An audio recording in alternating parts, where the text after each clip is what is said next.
Okay, we're going to try this again. That didn't work out the first time.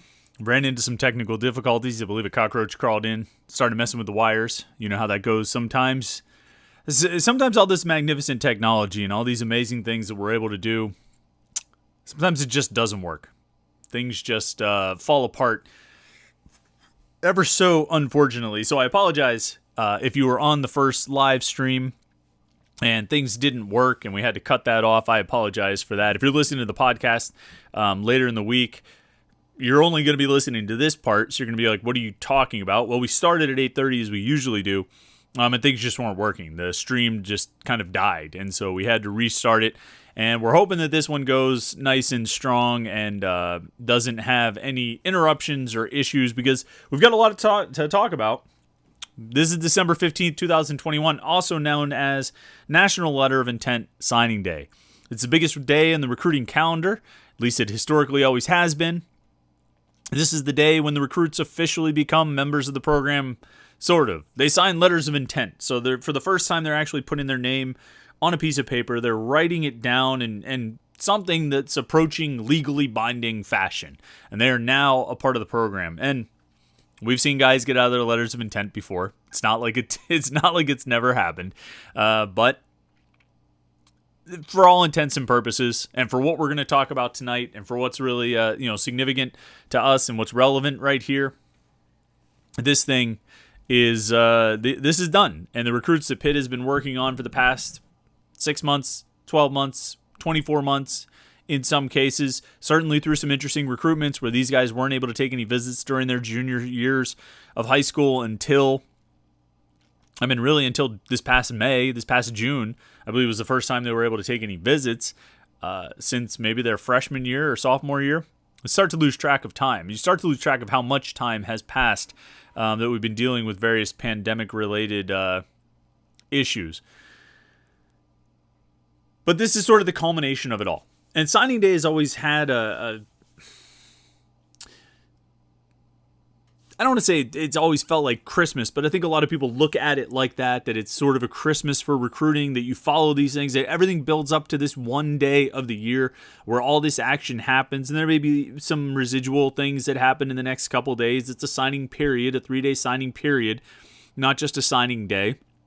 In February, the signing day is like a 3-month signing period. You might recall Terrell Pryor at Jeanette taking until like April or May or something before he finally signed with Ohio State. But this is the day. You know what I mean? This is the day where it all comes together, where all the work put in on the recruiting trail, all the effort the coaches have made, all the visits they've hosted, all the visits they've made, all of it, all the graphics and the edits and the nonstop text messaging and phone calls and emails and direct messages and all those different ways the coaches work really, really, really hard to get a recruit into their class. This is when it all comes to fruition. This is when everything comes together, and you find out who you really have. And you spend the last year talking about, well, they might get this guy, or if they get that guy, or boy, they really want this guy, or this is the priority here, this is the priority there. Well, they got this commitment, but they need this guy, and this commitment's wavering, and he took a visit, and he might take another visit, and they might be able to flip this kid. And there's all these things we talk about over the course of the year. You know what I mean? In a normal year, we go through January and February, and you've got junior day visits, and these kids are coming in for some of their first experiences at your school. And you move into the spring, and they might come in for a spring camp visit. You get into May, like coaches go out on the road, and there's an evaluation period where they're looking for new recruits. They're trying to find guys that they might want to offer scholarships to. You get into June, which historically has always been a month for prospect camps, where coaches bring kids to their camps to try and earn scholarship offers. They also will go out to other camps and look at kids to try and see if they want to offer someone. In the last few years, there are now official visits in June. So the intensity of recruiting in June has amped up even more, and you get a lot of commitments during that month. July, August, a little bit of a quieter time during recruiting. Coaches tend to take a vacation in July. It's kind of the only month in the whole recruiting or the whole calendar year that they're able to take a little time off. August, college coaches get into their training camp. High school kids are playing in their camps, September, October, November, you're in your season, but you're still trying to recruit. And when you get that one off week or you get that Thursday night game, you're going out to games on Fridays. You're going out to high school games on Saturdays. You're going out to see these kids. And then you get into December. And in December, you can start going out and having in-home visits with the recruits. You can bring them back to campus for official visits. And it all leads up to this day, this third Wednesday in December for the National Letter of Intent Signing Day. And everything you've done over the last 12 months, at least as it relates to the recruiting class in this case of 2022, has been building up to this moment. Everything has been leading up to this. And in that sense, it does feel it's a culmination of sorts, and it has sort of a Christmas feel to it. I'll say this, and we've got a lot. Obviously, we're going to break down pitch recruiting class. We're going to talk about who they got, who they missed on, what else they might need, kind of how this whole thing came together, what we think about the class overall. I will say this: after a couple of years of these December signing days, I miss February. To be honest, I miss February being the lone signing day. And I think I figured out this year why I kind of miss February being the lone signing day. And it's because by the time you get to the whatever used to be the first Wednesday in February, there hasn't been any football for a while. There hasn't been any college football for a while. At the very least, it's been a month since you got past the national championship game and those sort of like hanger-on bowls, like the BBVA Compass Bowl used to be held on like the 7th of January or something. So you'd be like a month past that. So it'd been a little while since there was any football. And you were kind of not starting to, hunger for college football again, but you've had a little space, a little separation between your season and this big recruiting day in February. Right now, signing day was today, December 15th. Like 10 days ago, Pitt played a game. The day before signing day, we were all on the south side for a press conference where the Chick-fil-A Peach Bowl officially and sort of formally invited Pitt to be a participant. It was like a big to-do, a big pomp and circumstance about this whole thing. And so, we're very much still in football. It wasn't that long ago that they played in the ACC title game. Which was a week after the end of the regular season. They still have a very big game coming up here in 15 days. 2 weeks away from tomorrow night. They're going to be playing in Atlanta in the Peach Bowl. So we're very much still in the season. And when that's the case, it just kind of feels like signing day. It's not an afterthought. It's not overshadowed, but it doesn't stand out as much. It doesn't pop. It doesn't have the same pop that it has in the past when it's February, when you're 4 weeks removed from any football. And by that point too, if you had a lousy season, you can kind of you finally sort of put those bad feelings to bed by the time you get to the first week of February. And then you can get really excited about recruits again. Right now, for teams that had a lousy season, they're not that far removed from that lousy season. And I don't think getting all the recruits today has overshadowed that for them. I don't think it's helped kind of erase some of those negative feelings.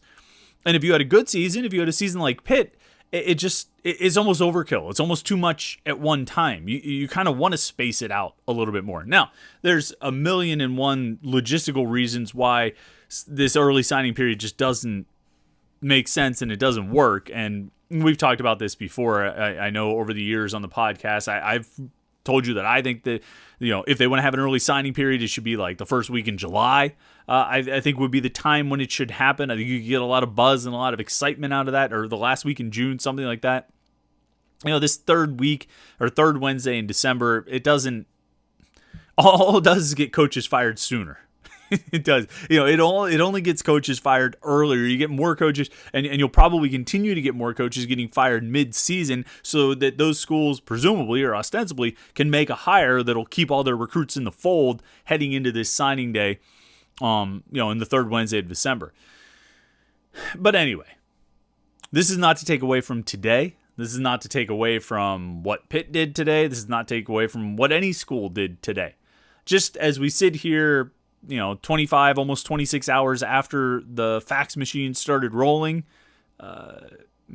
proverbially speaking, I just can't help but think, it was a little more exciting when it was that one day in February, a month or so after the end of the season.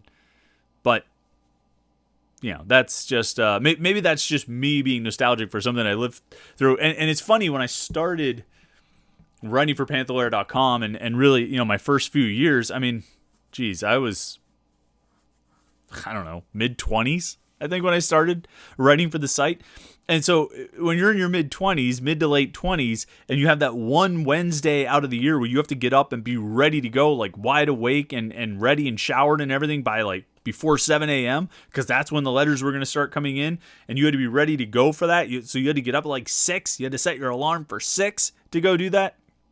I don't know. Maybe some people in their mid to late 20s were already in that lifestyle. I was not.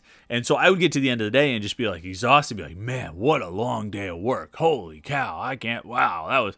Now, I set my alarm today the way I set it every day. So it's not like, I don't know. It just doesn't. So maybe that's my own personal thing, that it maybe doesn't carry as much pop and excitement as it once did. But there's still something to be said for the fact that you're taking all these guys who were verbally committed, a non-binding verbal agreement to come to a school, and it finally becomes official. And Pat Narduzzi can talk about these guys, and the other assistant coaches can talk about these guys, and some of them, 5 or 6 of them, are going to be on campus in like 3 weeks. I mean, it's getting real now. And all the things that we sort of talked about through the year, when this guy would commit or that guy would commit, we talked about how they'd fit in with the offense or how they'd fit in with the defense, what role they might provide, and all that kind of thing. We speculated on all these things, and we watched their highlight films, and we watched their regular season, we watched their stats, and all those things that you do sort of through the year, and we projected.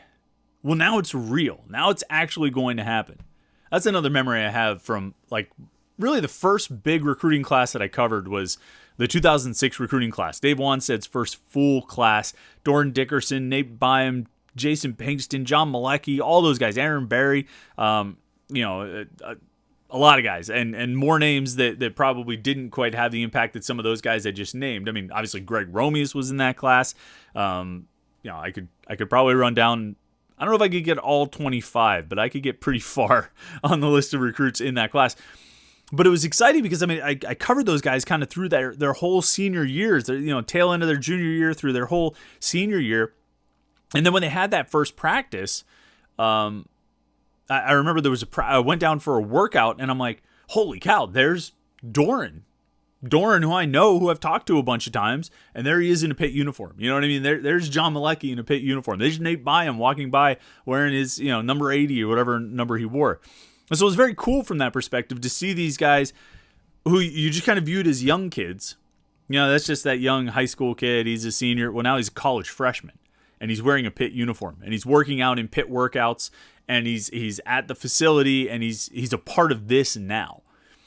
And so like I say, you talk about this all the time, and now they do all the edits and the graphics where guys are edited into uniforms and photoshopped. Well, now you actually get to see them as Pitt players. They're actually Panthers now. And that's pretty cool. I think that's kind of the, one of the fun things. And as I said earlier, it does kind of feel like a culmination of the last year, where you spent so much time talking about what these guys could be, or who these guys could be, or what they could do at Pitt. And now they're actually there, and they're going to, start making their impact. Who knows? Some will make an impact as soon as this season. We'll see about that. So this recruiting class of 2022, I think we've talked about some of the main storylines with this class kind of throughout the year. There have been different questions during the show, during these live streams. Well, what about this about the class? What about that about the class? And we've talked about different things. But the first thing anyone's going to notice when they look at this recruiting class is the size. There's only 12 guys in this class. I can't remember the last class I covered that was this small. There's one that comes to mind, and I'm going to look it up right now. There's a class of 2011, and it had 21 guys. And that was Todd Graham's lone recruiting class. And it was a class that, he signed. He had to basically build in, truly about 2 weeks. Oh, you know what? Actually, the next year's class, the 2012 class. So Todd Graham had to build a class in about 2 2 weeks, he brought in every guy you could find in Tulsa and a bunch of guys from Texas and all over the place, a bunch of random dudes, and just kind of threw them against the wall. Got 21 of them to sign. A year later, Paul Christ comes in.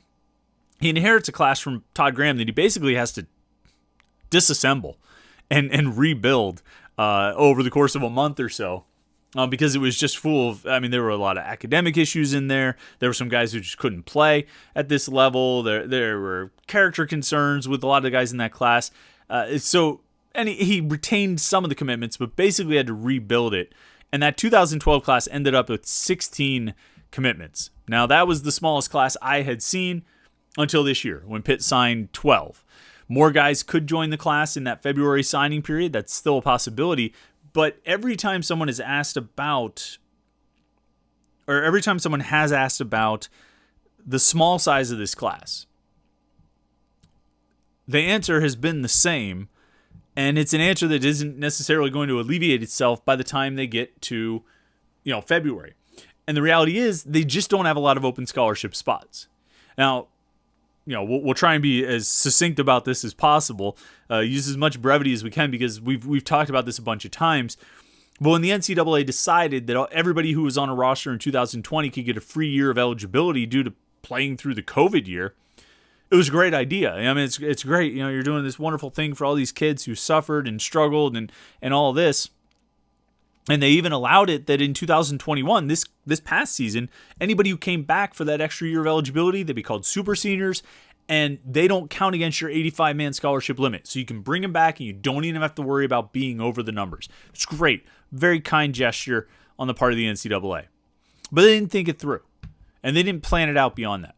And instead of either gradually setting a limit that over the course of about 3 years worked its way back down to 85, they just said, okay, but in 2022, everybody counts. And if you bring back any of those super seniors in 2022, any of those guys who have that extra year of eligibility, they count against your 85.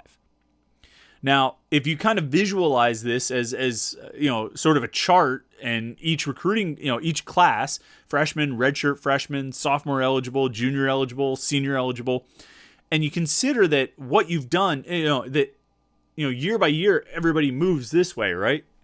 And guys, at the end, they fall off. Seniors, they go off the board, and everybody moves up. New classes move in. So this is how it moves along. It's like a conveyor belt. It's just shifting guys through.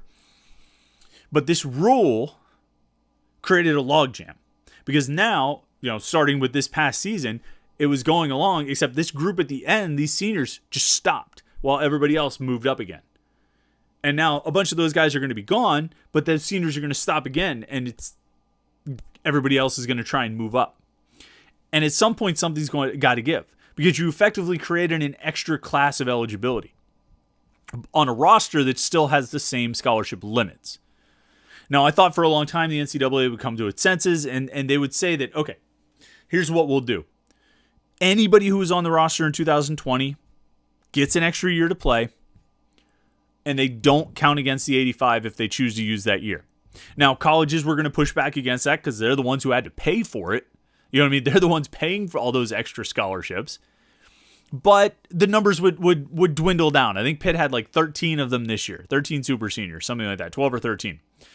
That's a lot, but maybe next year they would only have 9 or 10.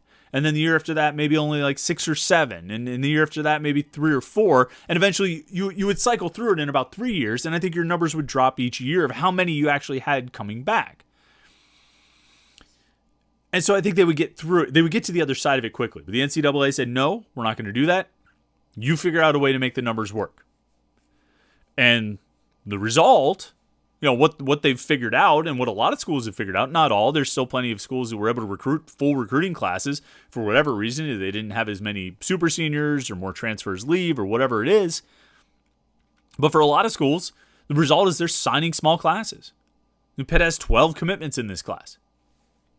That's, and they're not alone in that regard. There are other schools that have that same, sort of shortage of scholarships. Florida State signed 16 guys. Clemson signed 13 guys.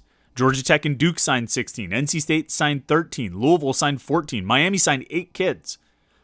Wake and Syracuse had 12, just like Pitt. Virginia had 9. Really, if you look through the ACC, Boston College signed 22, and Virginia Tech signed 22, and they're the only ones that signed even 20 kids. And like I said, you have 2 classes that were less than 10. So you see this kind of around the conference, and I think you see it a lot around the country because there just weren't many scholarships to go around. Now, if you want to take it really to the next step, who's the ones that are really getting hurt here? It's the high school kids. The high school kids. Between this shortage of scholarships and the availability of players in the transfer portal, which has opened up a whole new avenue of recruiting for colleges, where they can get guys who are 1, 2, 3 years, 4 years older than a high school recruit, possibly with a lot of experience playing in college, and you can bring them in for 2 years of eligibility or 3 years of eligibility or even 1 year plug and play. Well, guess what? That scholarship spot would have gone to a high school kid. So the high school kids are getting squeezed in this recruiting process right now. And that's why you see historically low numbers in these recruiting classes. At least in the ACC. I mean, I'm sure the SEC is sort of its own animal, but I mean, let's go to let's look at the Big Ten real quick. Now you got some bigger numbers here. All right, most of these, okay, other than like Wisconsin, Northwestern, and Nebraska, they signed 14, 15, and 13 respectively. Everybody else signed pretty normal size classes, actually. So Big Ten, not a great example. Let's see who can back us up here. Pac-12, you got us? You got my back on this, Pac-12? Nope. Some bigger classes. Well, Oregon State 16, Cal signed 13, USC signed 6 guys. You got to think Lincoln Riley's going to build on that a little bit in the later signing period. Washington State signed 11, Arizona State signed 8, Washington signed 5. So, again, you're seeing this in a lot of schools, not everywhere. Some schools have managed their rosters differently, but you're seeing this in a lot of places. And so this is all a long way of saying Pitt was always going to have a small class this year, simply because the coaches didn't know how many scholarships they're going to have available. And that's the other element here too. Pitt's got, I think, 11 guys who could potentially come back as super seniors. And some of them I think we know aren't going to come back. I think Pat Narduzzi said today Kirk Christodoulou's not going to be back. I don't think we should expect Damari Mathis to come back. I don't know out of the other 9. How many guys are going to return, how many guys are going to choose not to. I think Todd Sibley and Owen Drexel did not participate in senior day, so you would think they're both going to come back. Every guy who comes back takes a spot that would have gone to a recruit. And when you don't know how many are going to come back, and I think the coaches might have some assumptions, but I don't think when they were recruiting guys over the summer and even into the fall, I don't think they had definitive answers from any of those players about whether they were going to come back or not. And so you've got uncertainty. And so you shoot for a number around 10 to 12, maybe 13. I think they would have taken 13 if they could have gotten the right guy today. But the reality is, when I broke down Pitt's scholarship chart, they had like 16, 17 spots available that would be used for incoming recruits, transfers, and super seniors.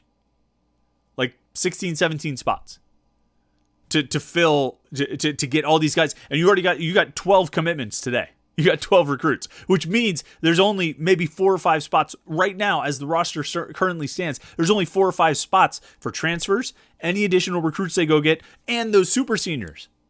And there's a real possibility that, you just look at the offensive line. You got Carter Warren, Marcus Minor, Gabe Hoy, Owen Drexel. That's 4 guys. There's a real possibility that all of them could come back. That would take up all the spots, and you would have no room for another transfer. You would have no room for another recruit. Now, obviously, kids are going to transfer out of Pitt's program. Pitt, with their current roster that they have, is not going to stay in place the rest of the way. That they're going to lose more guys to the transfer portal. I think they've had 5 go in so far since the beginning of the season. A.J. Davis and Wendell Davis and A.J. Roberts and Leslie Smith and Hunter Sellers.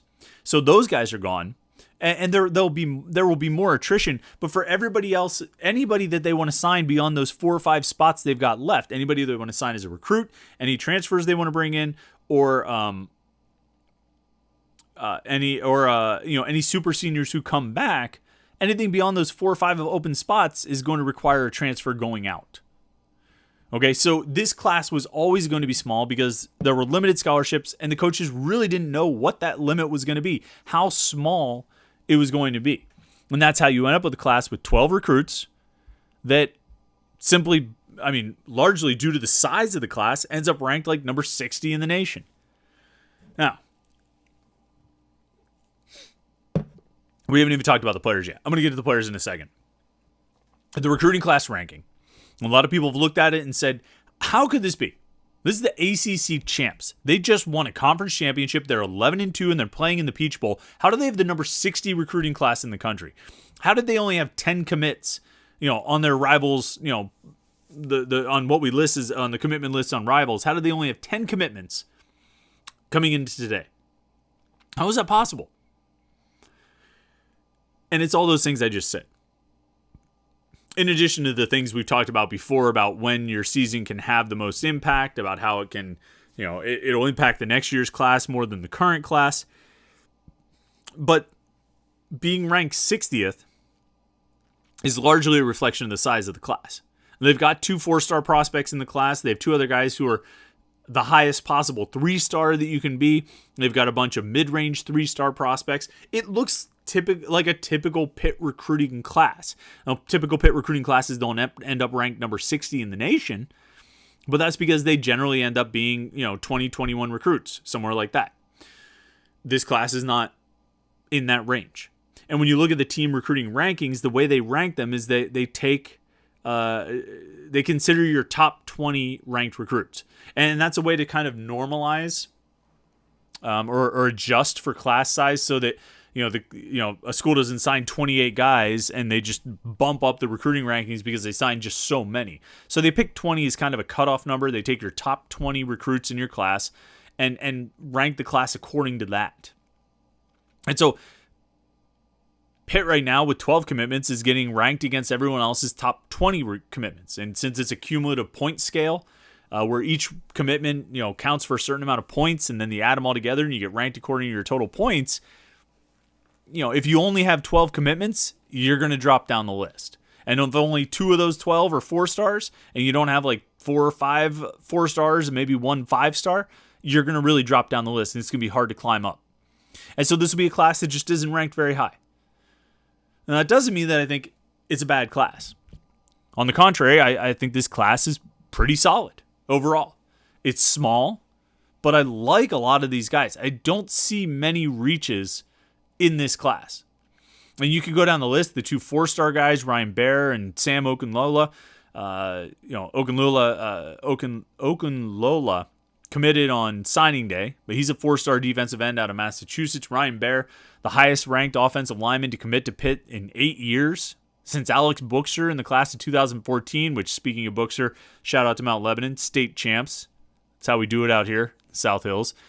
But Baer and Okenlola, 2 4-star prospects, kind of headline this class. And I really like the 2, the high-end 3-star guys too. Jimmy Scott, the defensive end from the Buffalo area, and Kyle Lewis, the linebacker from New Jersey. Both of these guys, they're high-end 3-stars. Like Rivals rating scale, it goes from 5.2, 5.3, 5.4, and each one sort of correlates to a different sort of level of star, all the way up to, I think, 6.1 is the highest 5-star. 5.8 is what Ryan Baer and Sam Okenlola are. That's like the first stage of a 4-star, and then 5.9 and 6.0 are all 4-stars. In the 3-star range, you have 5.5, 5.6, and 5.7 on the Rivals rating. Jimmy Scott and Kyle Lewis are both 5.7. So they're the highest possible 3-star they could be, and I think for good reason. You look at Jimmy Scott, 6'3" or so, 255-pound defensive end. He's a guy who is lined up at fullback. He carried the ball, not as much this past season as he has in the past, but he's got that athleticism to do so.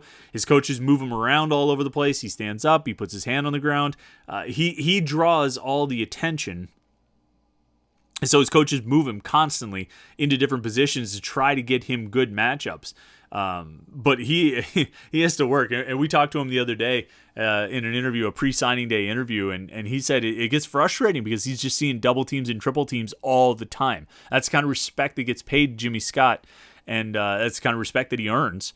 And he's I think he's a really promising defensive line prospect. He's a guy who's committed to Tennessee and then decommitted last January or so, ended up committing to Pitt. And Kyle Lewis is a really interesting guy out of New Jersey. He's 6 foot, 6'1", 197, he's over 200 pounds now, I think. And he is a guy who, in talking to his coach, Kyle Lewis really played all over the field. At his high school, East Orange campus. I mean, literally almost every position other than defensive tackle. And Kyle tried to convince me that he played defensive tackle, but he was really just a linebacker blitzing up the middle and lining up on the line of scrimmage and blitzing up the middle. But, maybe we'll give it to him. But every other spot he has played. Safety, both safety spots, all the linebacker positions. He's played defensive end. He's even played corner, although he blitzes a lot from there, so it's not really a good hiding. You can't really hide him out there all that well. But he's a guy who projects at the star linebacker position, possibility to move either inside or to the boundary, to the boundary, the money linebacker. He said the coaches have compared him to Servassier Dennis, which is a pretty good, if you're going to be compared to someone, that's a pretty good option to be compared to in the Pitt linebacking core. And I see a little bit in his game too. I think he's roughly the same height as Servassier, not the same weight because Servassier has been in Pitt's program for 3 years now, and he's a big guy. He's bulked up, and I think Kyle Lewis can do that as well. But he's that kind of player who I think could project at all three of those linebacker positions, could ultimately learn them all, could be a star linebacker, play the star position, the field side, wide side linebacker position. And then if he needed to step into the middle like Servassier Dennis did this season, I think he's capable. He's a smart guy. I think he could learn the defense and be able to handle that. So I like both of those guys a lot, as much as I like Ryan Baer and Sam Okenlola. Although Ryan Baer is clearly the number one recruit in this class. Offensive lineman, big 6'7", 315, 320, 330 pound offensive lineman. Plays tackle and plays guard. Probably will start at tackle, but he played guard a lot in high school. And he is just a beast. I mean, he is an absolute beast, and you'll have to check out. I did an interview with him. Like I say, I did an interview with almost the entire class pre-signing day. Some video interviews with these guys, and the interesting thing about Ryan Baer, at the end of his season, he got all these awards, all conference, all state, and all this stuff, and he was named his conference offensive player of the year. And I've said this in a bunch of different places because it's just shocking to me. But offensive player of the year, not offensive lineman of the year. Offensive player of the year. When's the last time you saw an offensive lineman at any level, what that you can remember, an offensive lineman being the offensive player of the year? You talk about a guy making an impact on the game. I mean, that's a thankless job playing on the offensive line. Your running back loves you, your quarterback loves you, but people watching the game, the people who would vote on something like that, to vote on an offensive player of the year award. I mean, for them to notice a lineman like Ryan Baer is a testament to how good he is on the field. And you watch his film, he's just killing guys. I mean, it's just brutal out there. He just obliterates them. He dominates.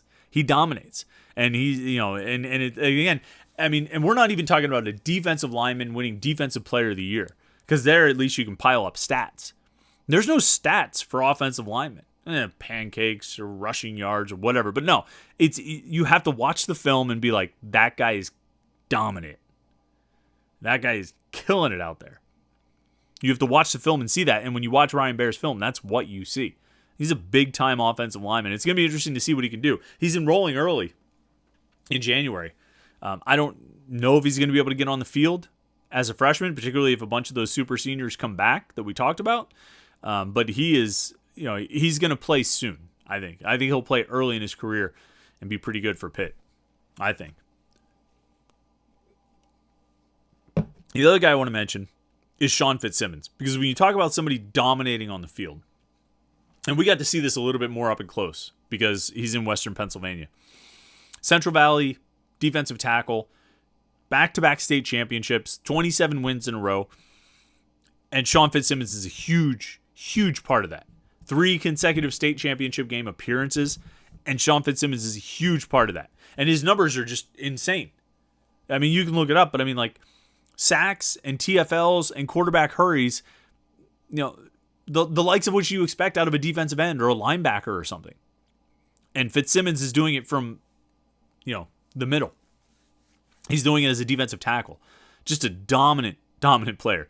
And I, we've got him underrated as a 3-star prospect. I'll say that. We shouldn't take sides against the family and shouldn't criticize the company, shouldn't criticize rivals. But, I mean, we blew it on this. And I mean, we should have him ranked higher. I think he's going to be an outstanding college player. He's been an outstanding high school player. And I think the sky's the limit for what he can do. And you know what? He could end up following like the John Malecki, Jason Pinkston path.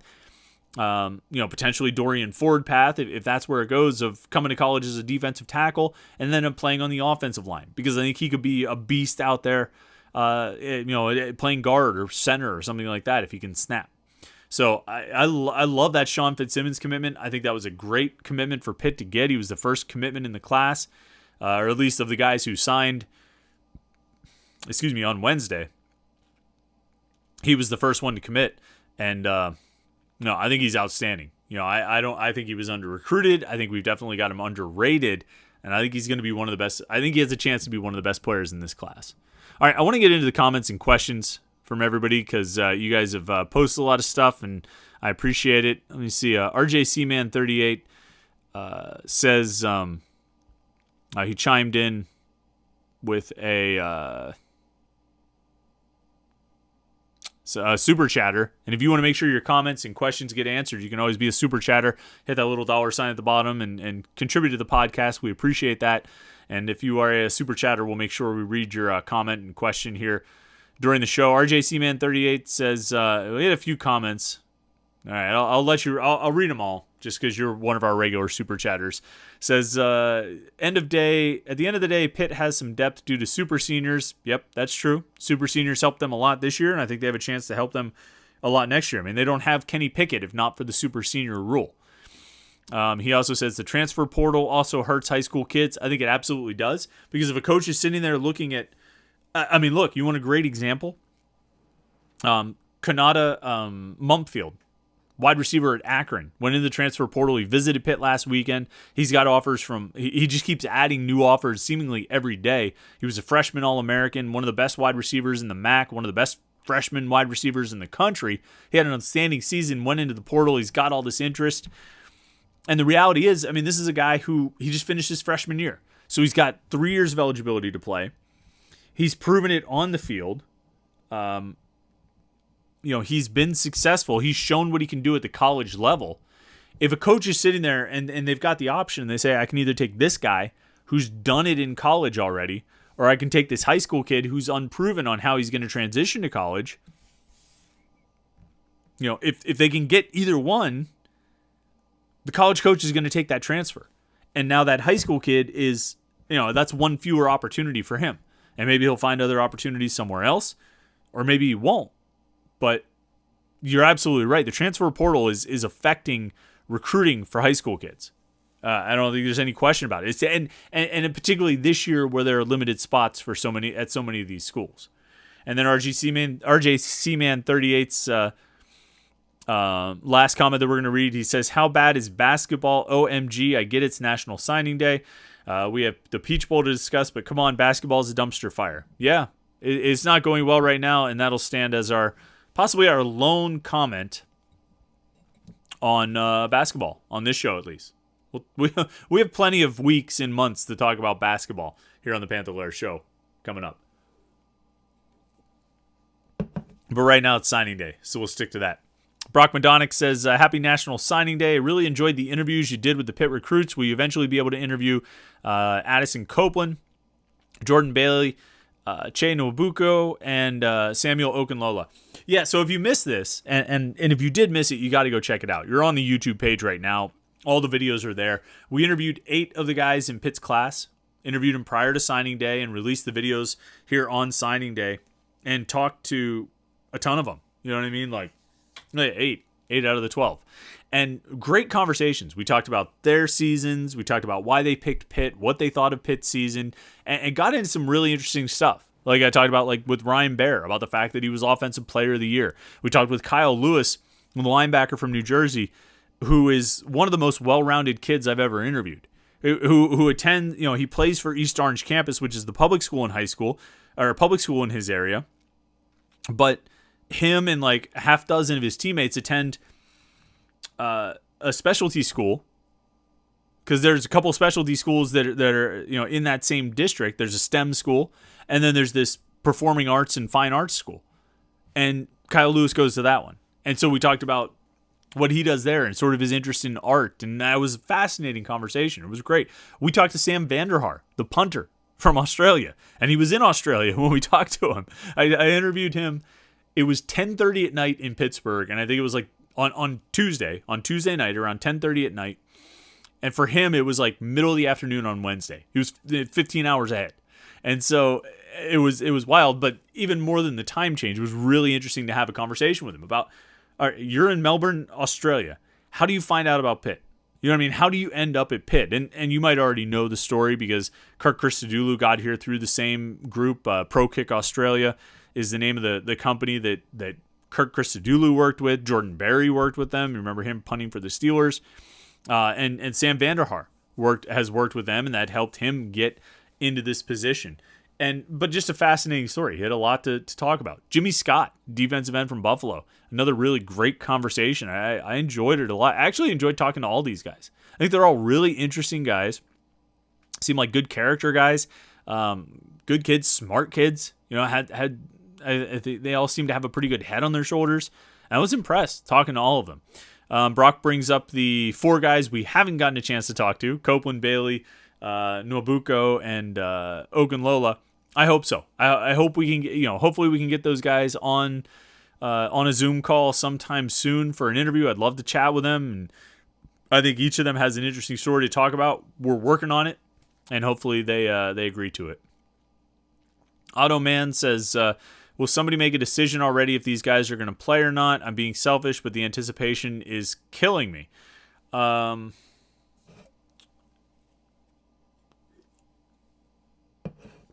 Let's see.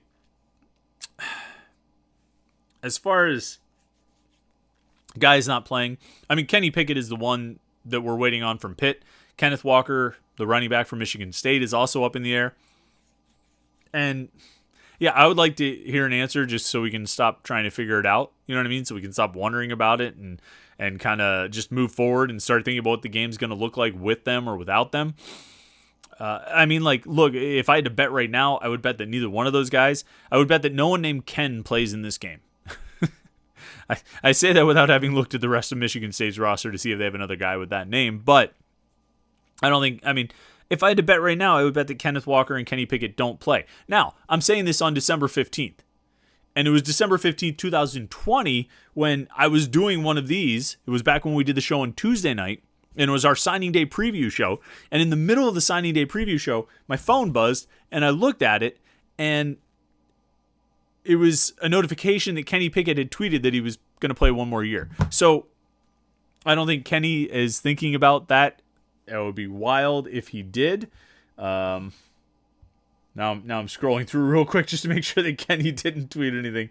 That would definitely be a trip if he decided to announce one more game 1 year to the day from when he announced one more year. But, I don't know. I'm guessing that neither one of those guys will play, Walker or Pickett. We'll find out, I guess. I would think at some point in the next few days there should be a definitive answer of some sort. Coaster King says, happy signing day, Chris. I've really enjoyed your interviews. 2 questions. Do you think landing Samuel? Well, I missed the end of your question there, buddy. I don't know what you want to ask. I guess if you want to throw it in later, I might be able to scroll through and find it. Your second question, though, do you think it's fair to assume the 2023 class will have more star power? As in, do you think Pitt can land a good amount of 4 stars? I really do. I do. I think you got a couple locally in Tamir Robinson and Brashear and Rodney Gallagher at Laurel Highlands. I think they've got a great chance with Gallagher. I think they've got a pretty good chance with Robinson. that's obviously a great place to start. I mean, that's where you want to start, is locally, if you have those kind of high profile recruits. And then, moving on from there, I think they should be able to parlay the success of this season into some bigger recruiting wins and one of their better classes. And look, the other thing too is we talk about sort of recruiting classes, and we talk about this 2022 class and kind of, why it looks like it does, if it's not that good, if it is that good, if they should be able to capitalize more. I think you also want to look at recruiting classes individually, obviously. You want to look at each recruit, you want to look at the class as a whole, but I think you also want to look at recruiting in kind of a bigger cycle, a 4 or 5 year cycle, right? And if you do that, I think 2020 and 2021 were both really good recruiting classes. Really good classes. I like both of those classes. I think they're going to produce a lot of really important players for Pitt. I think they already have produced some really important players from Pitt. I mean, guys like Jordan Addison and Izzy Abanikanda and Rodney Hammond, just off the top of my head, without even getting into like Jalen Barden and Dayon Hayes and Bengali Kamara and Solomon. I mean, like there's really good players in those classes. Some guys we haven't even seen yet who I think are going to be big time players for Pitt. You have the 2022 class that maybe doesn't jump off the page quite as much as those classes, and it's a smaller class, and you say it's not that great. But then you get 2023. If they can follow up, and get a big class in 23, a really good class, a star-studded class, then you look at your 4-year cycle of having 20 and 21 and 23 really good classes, and 22 just a solid class. That's okay. It's okay to have just a solid class in the midst, as one out of 4 really, one out of 4 classes where the other 3 are all really good. Like, it's okay, and I think you do want to look at it as that 4-year cycle or 3-year cycle, however you want to look at it. I think you want to view it that way because that's ultimately how it's going to manifest on the roster. The roster isn't just one recruiting class playing. It's 3 recruiting classes playing. It's 4 recruiting classes playing. I think if you look at 2022, you can say what you want about it, but I think you have to take it in the context of the last 2 classes and the potential that exists for the next class. So that's kind of what that's kind of how I look at it. Sports World PA says, who's your impact player from signing day if you had to choose one? I think impact player from signing day. I mean, like I said, I think Ryan Baer is going to be a stud. I think Addison Copeland, the wide receiver from Buffalo, has a chance to help Pitt next year. I think he has a chance to play in 2022. Jordan Bailey, the running back, who's a pretty versatile weapon out of Florida, he might have a chance to play in 22, but they have obviously got Izzy Abanikanda and Rodney Hammond and Vincent Davis coming back. I could see, they mostly used just 3 backs this past season. I would think in the coming year, if it was me, I would want to emphasize really 1 back in particular in Izzy Abanikanda and then get a bunch of carries, for Rodney Hammond and Vincent Davis when I can. Hammond more than Davis, but still. But I think Jordan Bailey will be able to make an impact. But if I'm going to pick one guy out of this class who's going to be, who I would say that guy is going to be, the best player in the class or make the biggest impact out of the class, I think Ryan Baer is the man. I think he's just that good of an offensive line prospect. But I really like Jimmy Scott. I really like Kyle Lewis. I really like Sean Fitzsimmons. I like Addison Copeland. Marquand Pope is interesting. A guy who plays safety and linebacker. He's going to be a linebacker at Pitt. There's some good players in this class. It's not a big class. It's not a flashy class. But I think there's some really good players in this class. Let's see.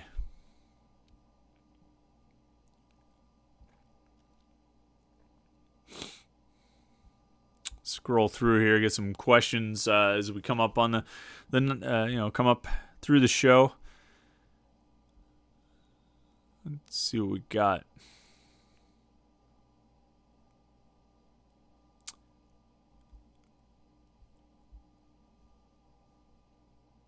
Whoa, hold on. My chat screen jumped there. I'm trying to. There's a lot of comments in here, but you guys just seem to be talking to each other for a little bit. So Luke Turco says, how much did name, image, likeness change recruiting this year? That's an interesting question, Luke.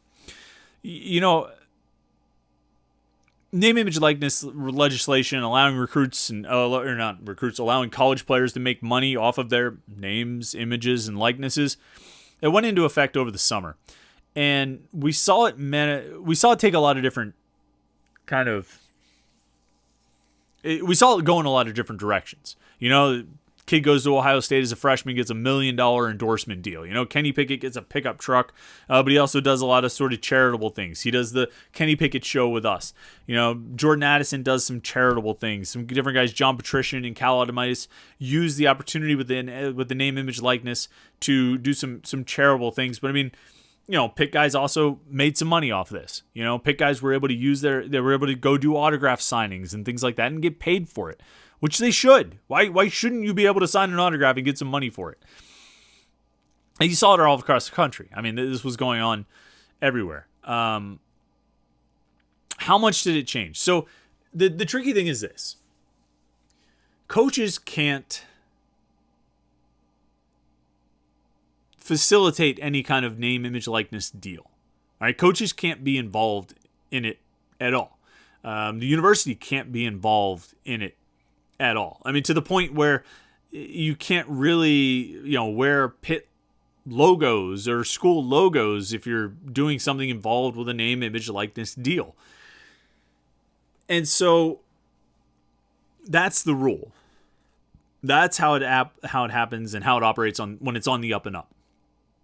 But I don't think there's any question whatsoever that some of these things are not happening with or without the involvement of the coaches. That a booster group or a business is getting in touch with recruits and saying, and I'm not saying this is happening at any school in particular. I don't know where it's happening. I don't have any specific evidence of it happening. Maybe it's not happening at all. But it seems to me highly unlikely that would be the case. That you don't have businesses or, again, sort of booster groups, shell companies, basically, LLCs and all these things, reaching out to recruits and saying, here's what we can offer you once you get here. We can do this kind of a deal. I don't think there's any question about that whatsoever. And you're seeing more unaffiliated organizations being formed by boosters that effectively look like they're just going to funnel money to recruits or funnel money to players, which gives you a recruiting advantage because the recruits want to get some of that money if they go to your school. I don't know how much it changed. The question you asked, who asked that question? Luke Turco. How much did it change recruiting this year? I don't know if it was a sea change for recruiting this year. But by the time we get to signing day in 2022, next December, the third Wednesday of December, I think it's absolutely going to be, it's going to have an impact. I don't know. Like, it wouldn't surprise me if, I don't know. I think there's a lot of ways it can go, and I think there's a lot of ways that it will go, and I think it's going to have a pretty significant impact. And I guess this is what I would say overall. From the time the legislation was enacted and it became kind of open season for recruits or for college players to do this kind of thing over the summer, I said, and I felt, and I said it to other people, and I probably said it here, that this first year, maybe even 2 years, 3 years, is going to be a feeling out period where we see how these things are going to go, and the market is going to set itself. The market's going to correct itself. We're going to have some crazy things that happen. There are going to be some crazy deals. I can't believe they're doing that. Miami put all 85. Some Miami booster put all 85 scholarship players on an NIL deal and to pay them some cash. That kind of thing.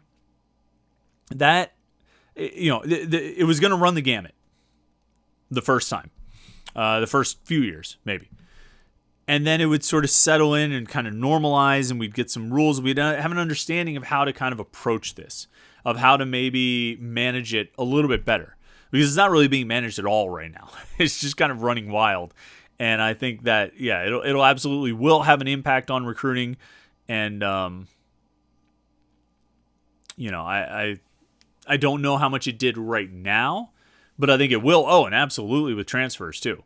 I mean, transfers are definitely going to be impacted by that. And that I think we could see over the next couple of weeks, over the next month and a half, if guys take it to February.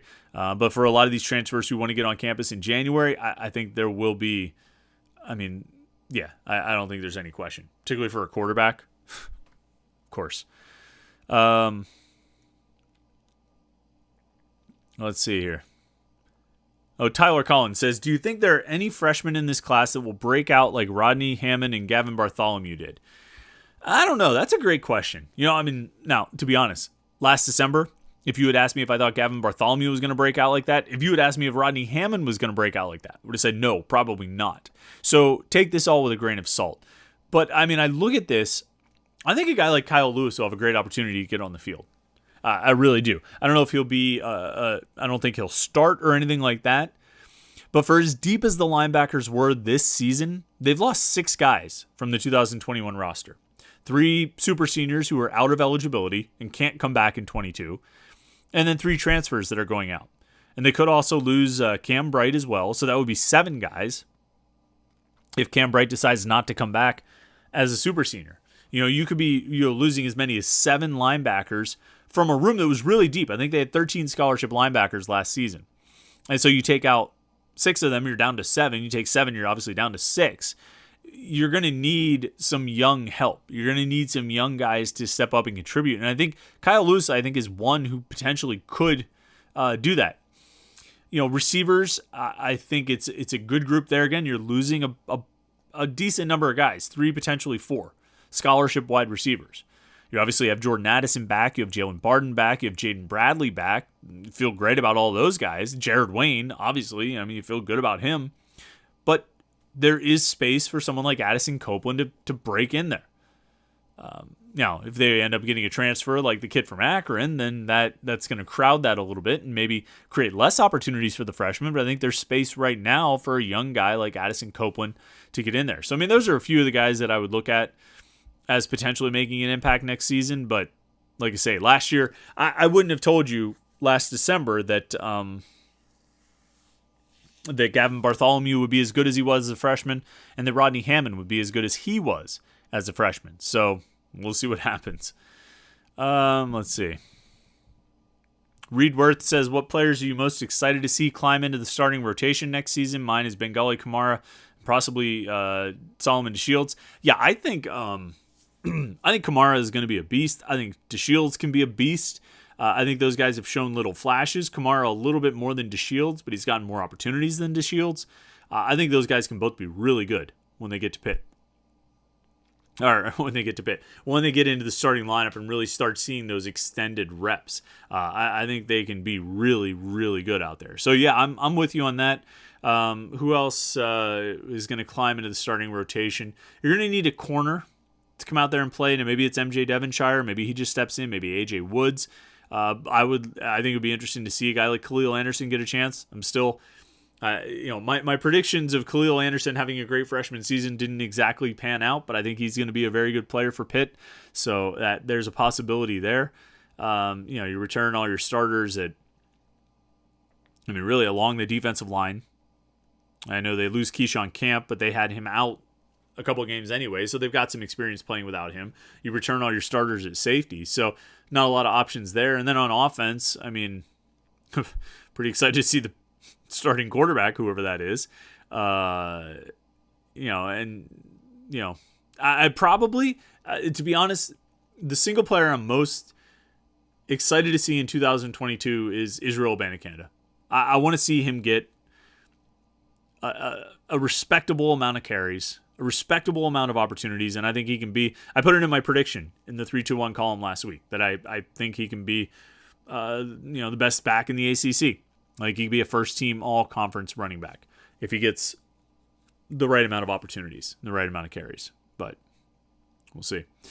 Coaster King corrects himself from earlier. He says, my first question was supposed to be, do you think landing Samuel Okenlola can help us land Samson Okenlola, as some have suggested? Samson is Samuel's younger brother. He's a 4-star offensive line recruit in the class of 2023.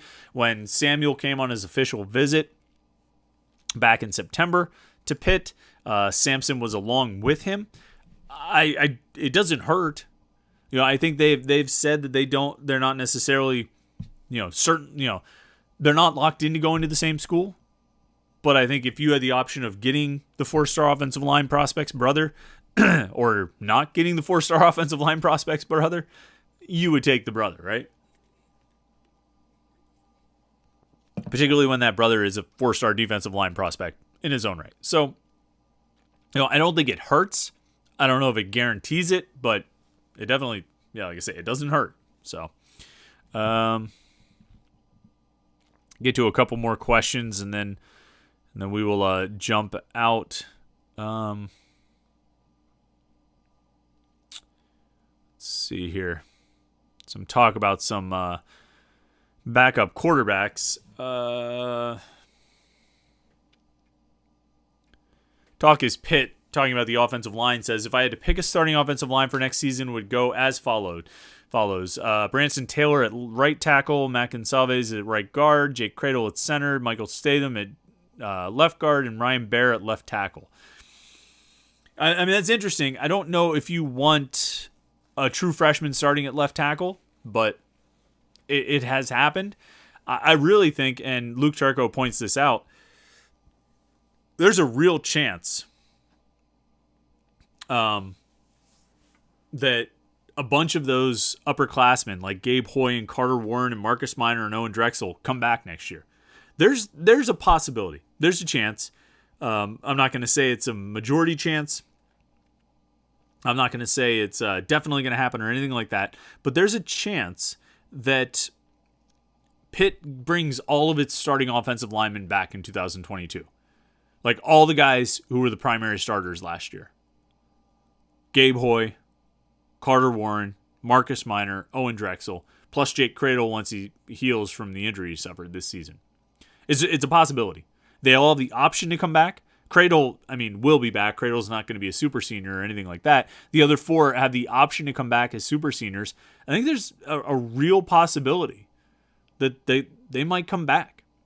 I think at least 2, maybe even 3 will come back. And I think it's possible all 4 will come back. I really do. So in that case, you don't need to start a true freshman at left tackle. Now, I really like Mac Gonsalves. I really like Branson Taylor. I don't really know about Michael Statham. I feel like he's been hurt a lot, and we haven't really seen him do much of anything. But, having Gonsalves there, having Taylor, having, Baer down the depth chart as a freshman, having Blake Zabovic, who stepped in and played some time at center, having all of those guys, that's it's a good recipe for success when you're breaking in a new starting quarterback and you're trying to carry over the success that you had in 2021. If you can have largely the same offensive line intact, that's going to help you. It's going to go a long way, a really long way. Anthony Tennyson says, Chris, did you see Deion Sanders snatched away the number 1 player in the country, committed to Florida State, and flipped him to Jackson State? I did see that. I don't know what to make of it. I probably need to read a little bit more about it. This may be one of those cases where there was an NIL deal in place. I might have to look into it a little bit more. I'll say this. Okay, and without knowing too many of the details or digging too much into it, this is something I've thought for a while. I would love to see a handful of guys, maybe only a couple each year, and maybe they band together and do it, or maybe they just sort of all do it independently. I would like to see a few top guys, top guys, skip the Power 5, skip the FBS, and pick an FCS program to go to. And I think, if it was one of the HBCUs, the historically black colleges and universities, I think, I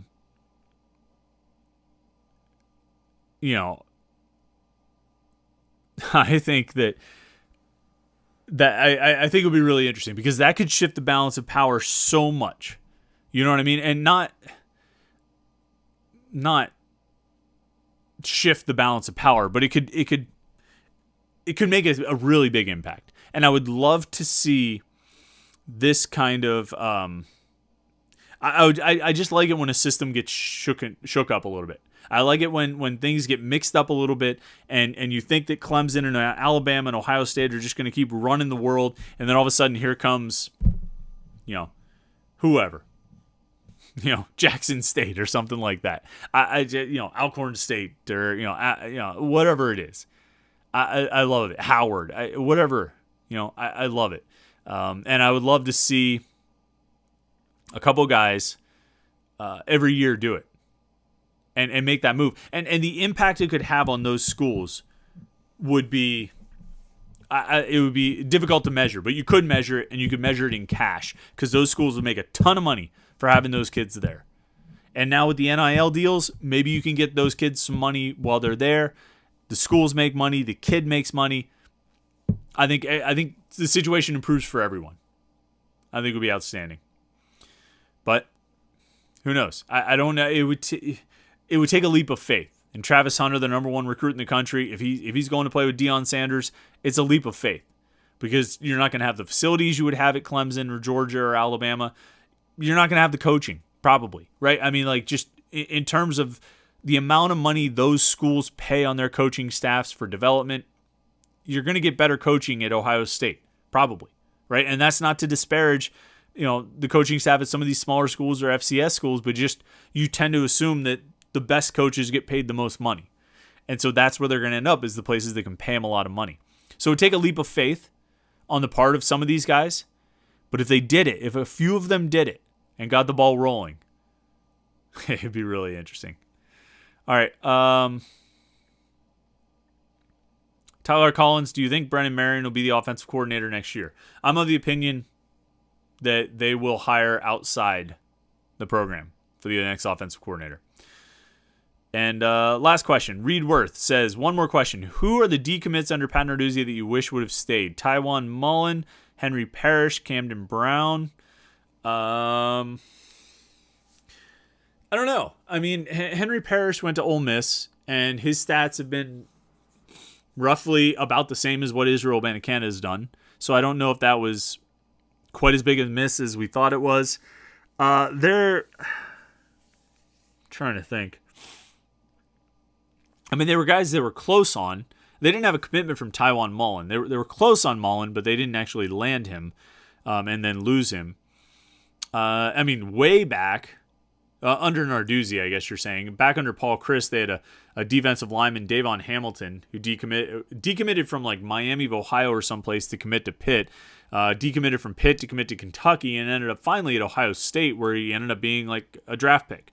So he would have been pretty good. Particularly with some of the issues Pitt had along the defensive line over the years. Camden Brown, we haven't seen him play a single snap in college, but when we talk about receivers who could help next year, the 4-star wide receiver Camden Brown, I think, who ended up signing with Auburn after decommitting from Pitt earlier this month, he would have helped next year. I don't know what he'll do at Auburn. I don't know what their depth chart looks like. I don't know if he'll make an impact there, but he would have helped at Pitt next year. He would have played next year at Pitt. No question about it. I have not told you about home field, and I absolutely have to do it. Have you seen my shirt? I mean, if you've watched this podcast, watched this live stream before, you've seen it. Warm up the victory lights. It's such a sweet retro look. This yellow is like, it's not like an offend the eyes type of yellow. It's almost like a egg yolky kind of yellow, and I say that in the most affectionate way possible. I love the color, and the fit is so good. It's soft. It fits well. It holds its shape, and you can't beat the logo.